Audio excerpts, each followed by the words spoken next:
시편 119편 1절에서 8절의 말씀 가지고 이 기준으로 살면 흔들리지 않는다. 이 기준으로 살면 흔들리지 않는다. 라는 제목으로 말씀을 선포하겠습니다. 많은 사람이 신앙생활을 하면서도 풍성한 삶을 살지 못하는 이유가 무엇일까요? 신앙생활을 오래 하는데도 하나님의 축복을 경험하지 못하는 이유가 무엇일까요? 오늘은 이 질문에 답하는 방법으로 말씀을 한번 살펴보겠습니다.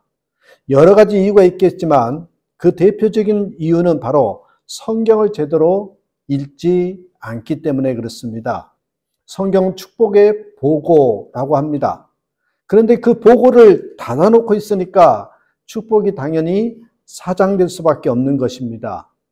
그러니까 신앙생활을 하면서도 늘 답답하죠. 뭔가 열릴 듯 하면서도 꽉 막혀버립니다. 정말 안타까운 일이 아닐 수 없습니다.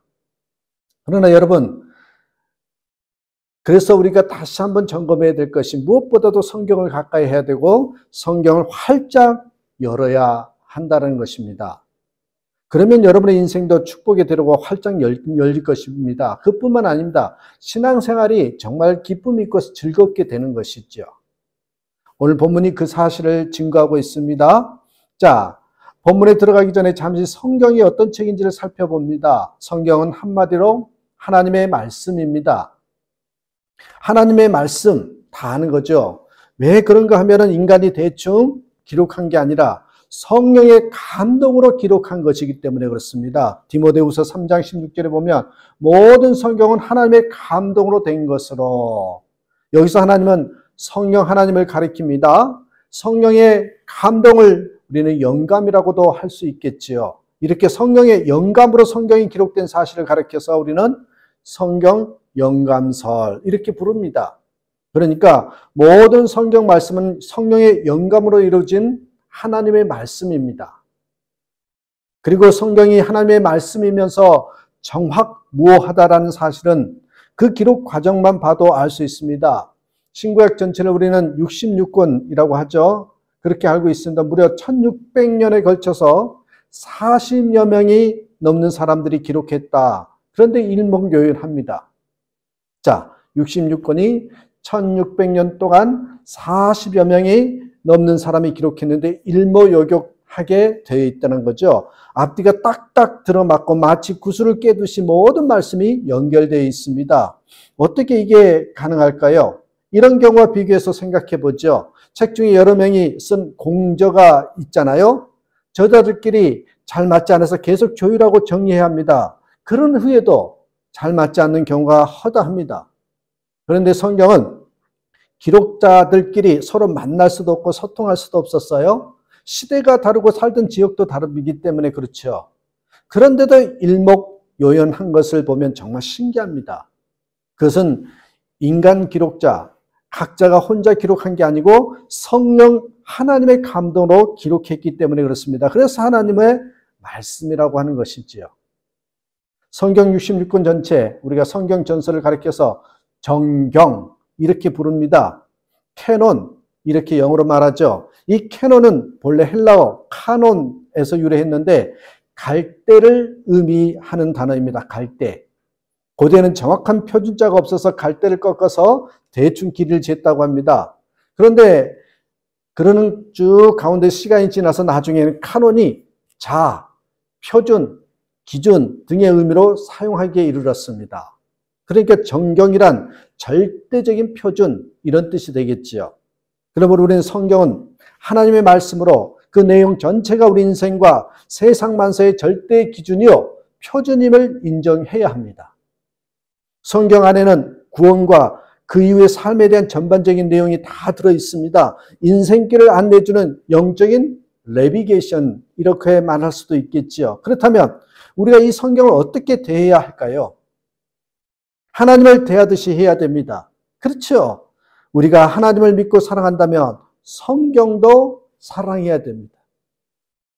본문 시편 119편을 보면 성경 말씀을 사랑하는 사람은 하나님을 사랑하고 하나님을 사랑하는 사람은 성경 말씀을 사랑한다는 사실을 알 수 있습니다. 다시 말하면 하나님 사랑 이퀄 말씀 사랑 이것이 일명상통하다는 것입니다.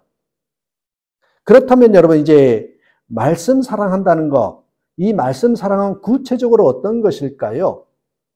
우리가 하나님을 사랑한다면 당연히 그분의 말씀도 사랑합니다. 시편을 보면 말씀을 가리키는 다양한 용어들이 나와요.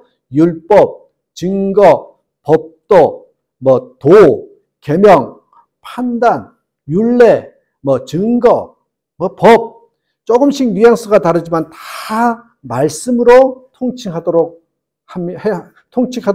우리가 생각을 하면서 말씀을 읽어야 되는 거예요.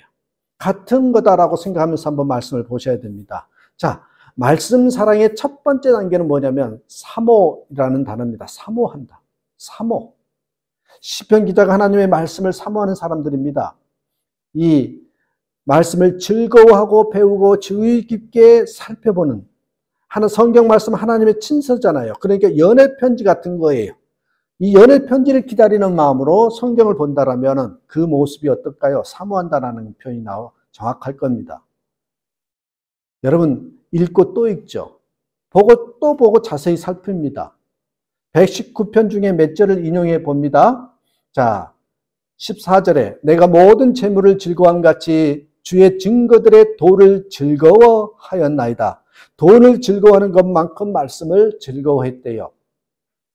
자, 103절에 주의 말씀의 맛이 내게 어찌 그리 단지요? 내 입에 꿀보다 더 단이다.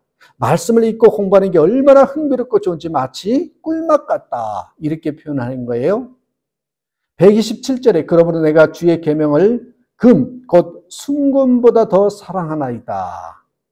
순금이 얼마나 가치 있고 좋은 겁니까? 그런데 말씀은 더 좋다는 것입니다. 그 정도로 사모합니다. 여러분에게는 어때요? 이런 체험이 있으십니까? 제가 처음 예수님을 믿고 성경을 읽는데 얼마나 재미있는데 성경을 읽으면서 정말 재미있다는 생각이 들었어요. 세상에 이렇게 재미있는 책이 있나 싶었습니다. 저는 그때 현대인 성경이라고 해서 그 아주 쉽게 번역된 성경책을 읽었거든요. 잠자는 것도 있고 밤새 읽고 싶을 정도였습니다. 전공 분야의 책을 그렇게 좋아했는데 비교할 바가 아니었습니다. 아마 여러분에게도 비슷한 체험이 있을 것입니다. 말씀을 사모하는 것은 여러 가지 모습으로 나타납니다. 말씀을 섭취하는 방식도 다양하죠. 비유해서 그림으로 설명하는 게 있는데 그걸 말씀의 손이라고 합니다. 5손가락 중에 4개를 보면 듣기, 읽기, 공부, 암송입니다. 자, 말씀을 사모하면 열심히 듣습니다. 그리고 열심히 읽습니다. 그 열심히 더해지면 자세히 공부하게 되죠. 그리고 정말 좋으니까 중요한 성경 구절을 아예 암송을 해버립니다. 이런 과정에 성령 하나님이 역사하십니다. 우리 마음에 빛을 비춰주듯이 말씀을 듣고 읽고 공부하고 암송할 때 깨닫게 해줍니다. 이걸 가리켜서 우리는 신학적인 용어로 성령의 조명이라고 부르는 것입니다. 그래서 1단계는요, 사모한다. 두 번째 단계는 묵상이라는 단어입니다. 묵상한다는 것입니다. 자, 성령의 조명이 이루어지면서 묵상으로 넘어갑니다. 말씀의 손에서 엄지손가락에 바로 해당되는 분이 묵상입니다. 묵상. 말씀을 들을 때, 읽을 때, 공부할 때, 암송할 때 기계적으로 지식적으로 하는데 그치면 안 된다는 것입니다. 마음속 깊이 생각하면서 나 자신의 삶에 적용해야 합니다. 우리가 무언가를 골똘히 생각하다 보면 작은 소리로 읊조릴 때가 있죠. 그래서 묵상한다는 말은 시편 여러 구절에서요, 읊조리다라는 표현으로 번역이 되기도 합니다. 자, 15절 보시면 내가 주의 법도들을 작은 소리로 읊조리며 주의 길들에 주의하며, 주의 깊게 생각하는 게 바로 묵상이고 묵상하다 보면 읊조리게 되는 것입니다. 자, 97절 한번 보시면 내가 주의 법을 어찌 그리 사랑하는지요. 내가 그것을 종일 작은 소리로 읊조리니이다. 읊조리나이다라고 표현. 읊조리다. 묵상 혹은 읊조림은 이렇게 생각하면 이해하기 쉽습니다. 마치 소의 되새김질과 비슷합니다. 소는 풀을 잔뜩 뜯어 먹은 후에 4개의 위를 거치면서 되새김질을 한다고 합니다. 그러면 소화가 잘 돼서 충분한 영양분을 섭취하게 되는 거죠. 소가 이 영양분을 섭취하면 섭취하면 움직이는 것처럼 말씀을 묵상한 후에는 깨닫고 하나님의 뜻을 발견하고 나면 순종을 해야 됩니다. 자, 첫 번째는 사모한다. 두 번째는 묵상한다. 세 번째는 순종한답니다. 그러니까 말씀을 사랑한다는 게 뭐냐? 사모한다, 묵상한다, 그 다음에 순종한다. 이렇게 흐름이 이어지는 것입니다. 자, 오늘 보면 1절에서 8절에 보면 계속 강조하는 바가 무엇입니까? 말씀대로 행하고 지키는 것. 말씀대로 행하고 지키는 것. 시편 기자는 말씀대로 지키고 순종할 테니 버리지 마시고 축복해달라고 기도합니다.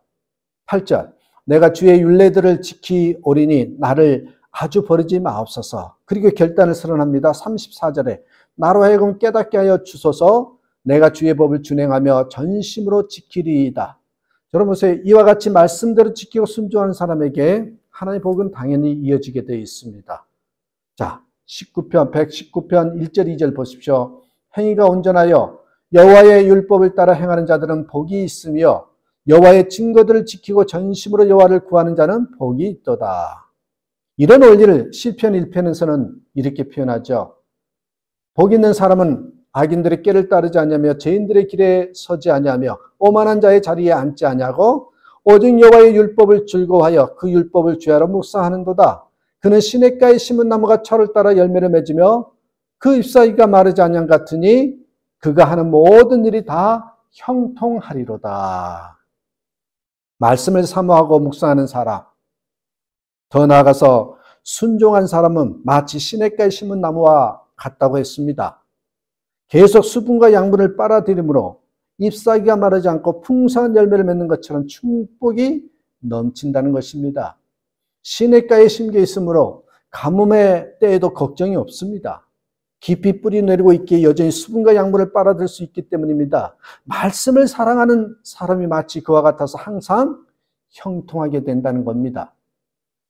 여기서 우리는 중요한 사실을 간과하지 말아야 합니다. 말씀을 정말 사랑하는 사람은, 말씀을 정말 사랑하는 사람은 사모하고 묵상할 뿐만 아니라 반드시 순종해야 마땅하다는 사실입니다.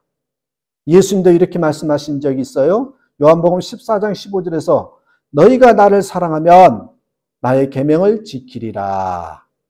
그렇습니다. 성경은 소장용 혹은 전시용이 아닙니다. 말씀대로 살라고 주신 겁니다. 말하자면 실천용입니다. 실천이 빠지면 성경 말씀을 진정으로 사랑하는 게 아닙니다.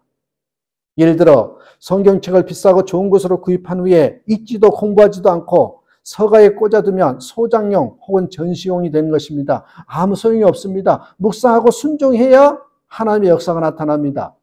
러시아의 모스크바 에르미타지 박물관에는 황제들이 소장했던 성경책이 전시되어 있다고 합니다. 모두가 번쩍거리는 황금으로 장식되어 있대요. 아이러니한 것은 황금 장식이 너무 두껍고 무거워서 성경을 제대로 읽을 수 없다는 사실입니다. 그들은 누가 소장한 성경이 더 비싼가를 서로 경쟁할 뿐이었습니다. 러시아에 그래서 기독교가 무너지고 공산화된 원인이 바로 거기에 있습니다. 19세기 복음 전도자 D.L. 무디가 이런 말을 남겼습니다. 성경은 우리에게 지식을 주기 위해서가 아니라 변화를 주기 위해서 주어진 것이다. 그러니까 단지 성경 지식을 누리는 것은 아무런 의미가 없고 성경 말씀을 사모하고 묵상하면서 순종하는 실천이 있어야 비로소 인생 가운데 변화의 역사가 나타나고 복이 주어진다는 것이지요. 이런 사실을 너무나도 잘 알았던 D.L. 무디는 성경을 읽을 때 항상 순종을 염두에 두고 읽었다고 합니다. 시카고에 무디 신학교가 있는데 캠퍼스 내에 무디 기념관이 있습니다. 거기에 비치된 가운데 이 여러 가지 자료가 있는데 무디가 썼던 성경이 비치되어 있답니다. 그런데 성경책을 자세히 보자면 T자하고 혹은 P자로 표시 곳곳에 해둔 것을 볼 수 있었답니다. T는 tried, 실천해 보았다. P는 proved, 검증되었다. 이 약자입니다. 무디는 성경 구절마다 묵상하고 구체적으로 실천해 보았다는 것이죠. 그럴 때마다 하나님이 그대로 이루어주심을 체험했습니다. 무디가 위대한 생애를 살 수 있었던 비결이 바로 여기에 있습니다. 그는 말씀을 진정으로 사랑하는 사람이었습니다. 로마서 8장 28절 말씀이 이렇게 증거합니다. 우리가 알거니와 하나님을 사랑하는 자, 곧 그의 뜻대로 부르심을 입은 자들에게는 모든 것이 합력하여 선을 이루느니라. 여기서 우리는 무엇을 깨닫게 됩니까? 당장은 고난과 역경처럼 보여도 하나님의 섭리 가운데 얼마든지 좋은 결과가 나타날 수 있다는 사실입니다. 그러므로 상황이 쉬운가 혹은 어려운가가 아니라 우리가 하나님의 말씀대로 살고 있는가 혹은 그렇지 않는가, 이게 중요합니다. 그렇다면 우리가 정말 관심을 갖고 지켜야 할 원칙이 무엇입니까? 그것은 바로 말씀을 사랑하는 사람이 되는 것입니다. 말씀을 사랑하는 사람. 아무쪼록 말씀을 사랑하기에 사모하고 묵상하고 실천하는 저와 여러분 되셨으면 좋겠습니다. 그래서 진정 주님이 주신 평안과 주님이 주신 복을 누리며 살아가는 저와 여러분 되시기를 주님의 이름으로 축복합니다. 기도합니다.